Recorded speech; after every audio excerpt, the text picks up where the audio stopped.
I think we have to watch Pac-Max versus Blackroll. Ça fait 3, 2, 1, beatbox.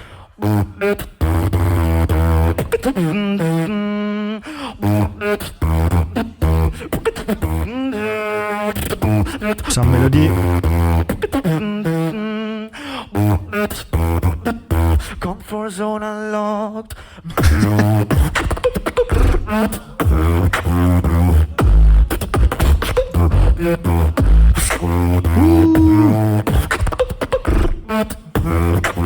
Nice.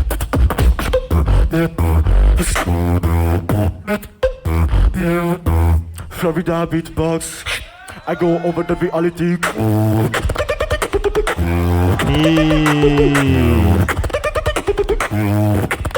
Yeah.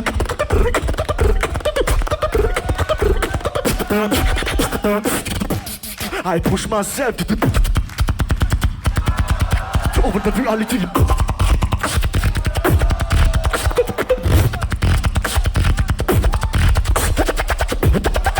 Okay. From 8 to 5.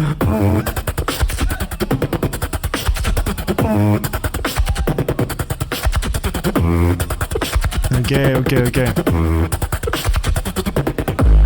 I push myself over the reality.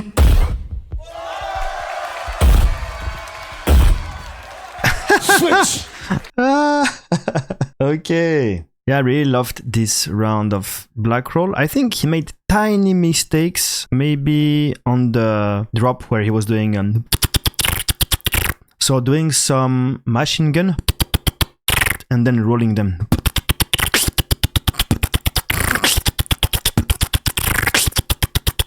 I think in this moment I felt a little down in the energy where I was expecting more an intense moment, but I don't think he matched the energy that we were expecting, because the build-up before that is very, very sick with the super hard to execute. So he's setting a really, really strong beginning in that moment, but the drop I don't think is to the level of the expectation after this. I love the way it ends though with the 5. I think on that part he was a bit more solid, but I wouldn't say it ends on a really intense note. It's still very well executed. I just felt maybe a little issue with that little moment of drop, but after that when he did the 5 it was very interesting to listen to. I really love the build up with the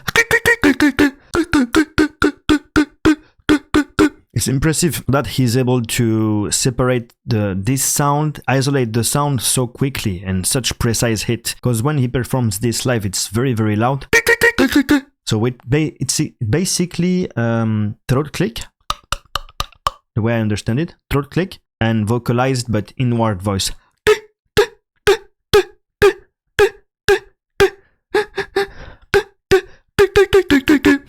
Wow. Wow.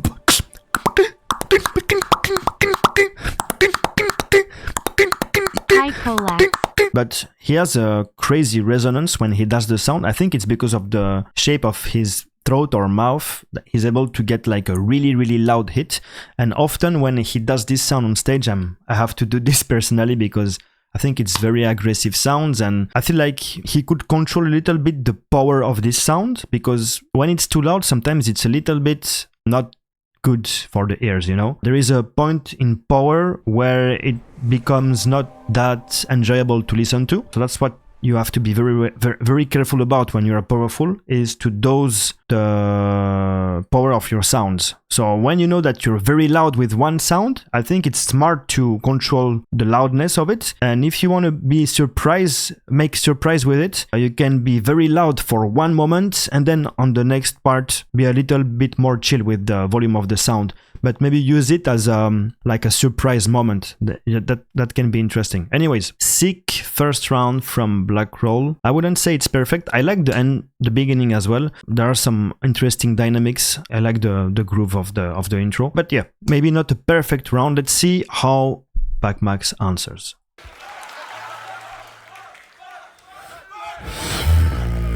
You don't know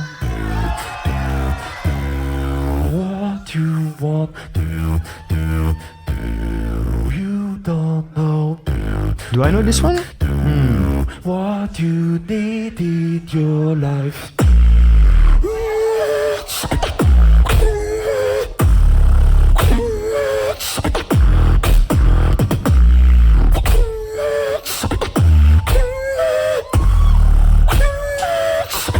Okay. You don't know.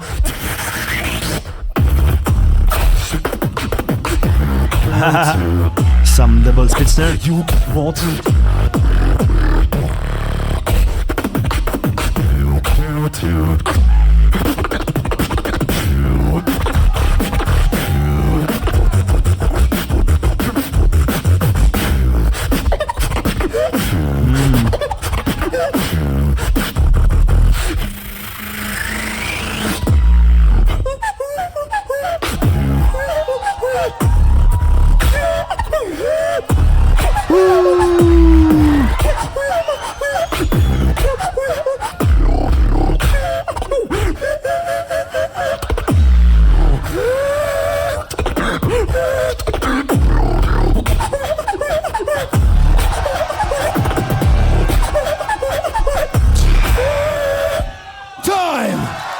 Woo!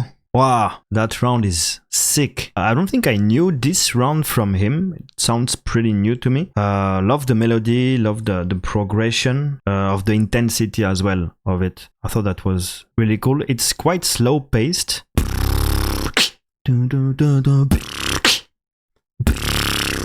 It's kind of a slow trap beat, sounds like. Very bassy, very bassy, but at the same time, a lot of melody in it. It's very impressive how he can control the pitch of the whistle and his voice to create like harmonies. He's not all the time super tight on those pitch, but tight enough for us to understand what is the melody, I would say. And yeah, those last combos are very impressive. I love how he can control the groove with this whistle.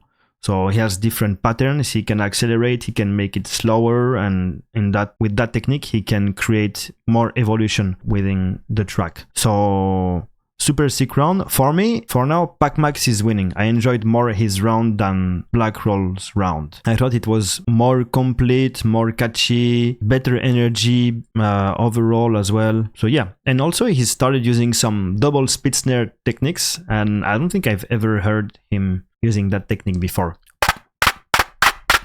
So that's cool. That's a nice addition to his skill set. He's always progressing. Really hard-working guy, Pac-Max. Okay, let's see the answer from Blackroll.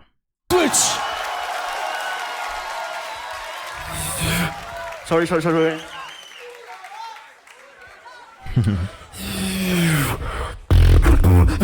Pac-Max, goodbye. Now it's time to fight. Everybody in the crowd must follow me now. Clap. Like the energy.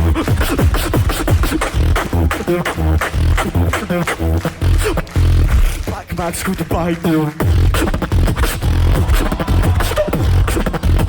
Oh. It's time to fight.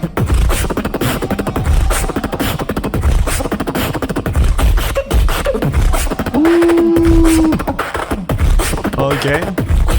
Listen now. I know you are from France, and you hit them again. Watch your steps. Power Ranger are back.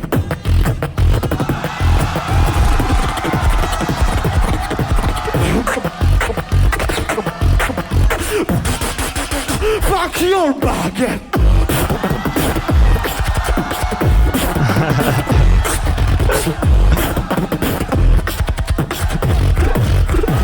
Go crazy women.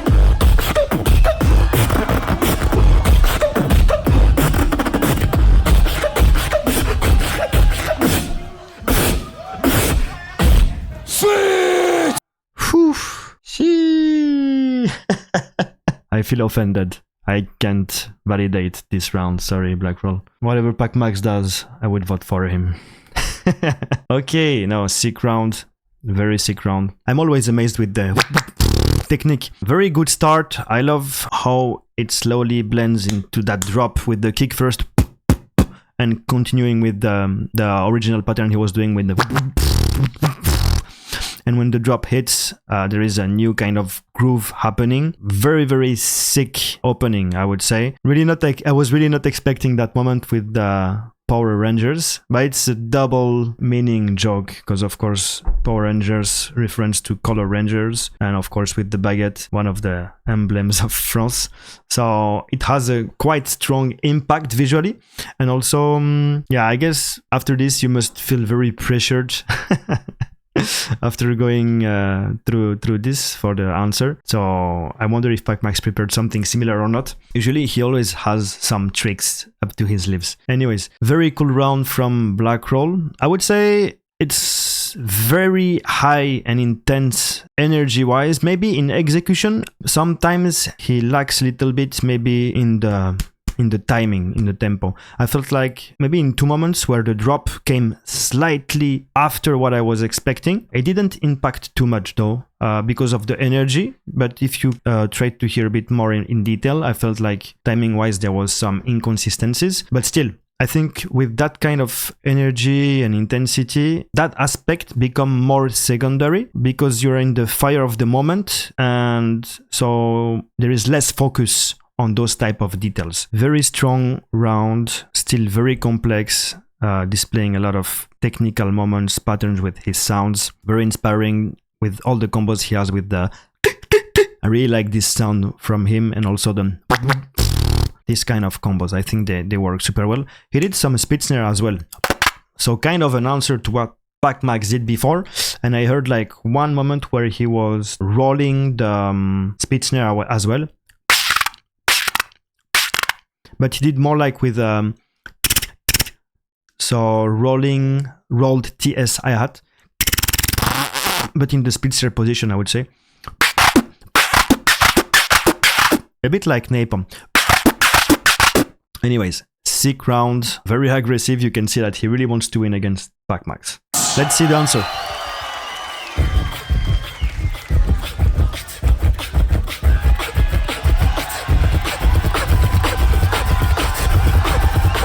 Okay.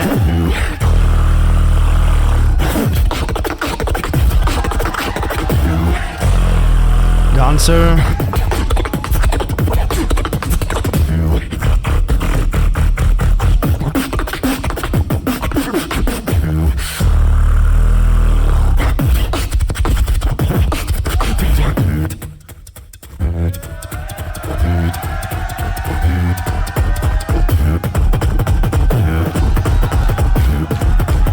Italy's gone again with a French.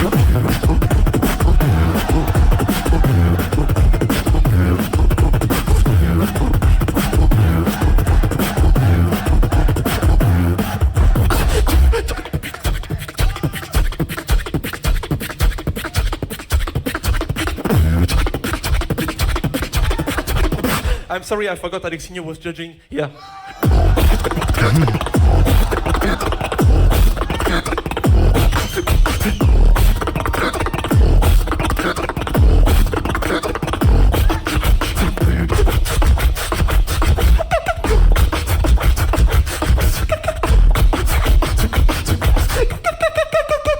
Nobody likes that sound.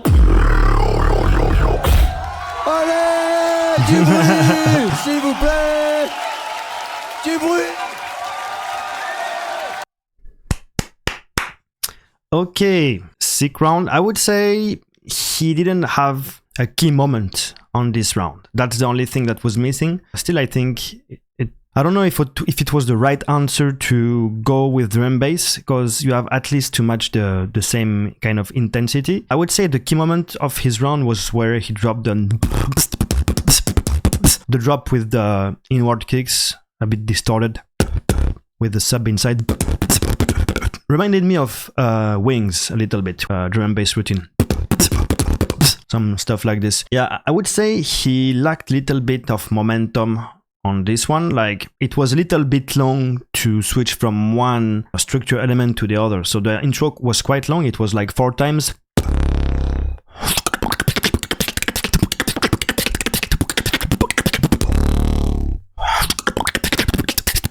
you know, it's a little bit long. It takes time, and a lot of time. I think he was building good start to create a good momentum moment, high energy. So playing with the dynamic of the microphone. But then on the drop, I thought he missed a little bit what we were expecting energy-wise. Maybe because of the kind of groove he did or the kind of sounds he used. I'm not too sure. I felt, yeah, the drops needed a bit more impact, basically. Still pretty cool round. I think he was half freestyling, half prepared on this one specifically. It felt like there was more preparation on the previous rounds, and on this one maybe a little bit less. So I think he took some risks with that one, but still, I don't think he made huge timing mistakes. Maybe he missed 1 or 2 moments that I heard. It was not like super noticeable, I would say. But with what Blackroll did on that second round, it's very hard to top it. So in the end, I would vote for Blackroll personally. First round goes to Pac-Max, second round goes to Blackroll. But in my opinion, the ending is more important than the start. And both had really good rounds. You know, Pac-Max had a really good first round, Blackroll had a really good second round. But yeah, I think I would value more someone that ends with a really strong second round than someone that ends with a lower impactful round. Anyways, it was still a very close battle. Definitely not that easy to judge. Specifically in live conditions, I bet it sounded very differently, as always. So let's see the results of this one. 3, 2, 1, beatbox. C'est Blackroll! Shout out to these two. That was a sick one.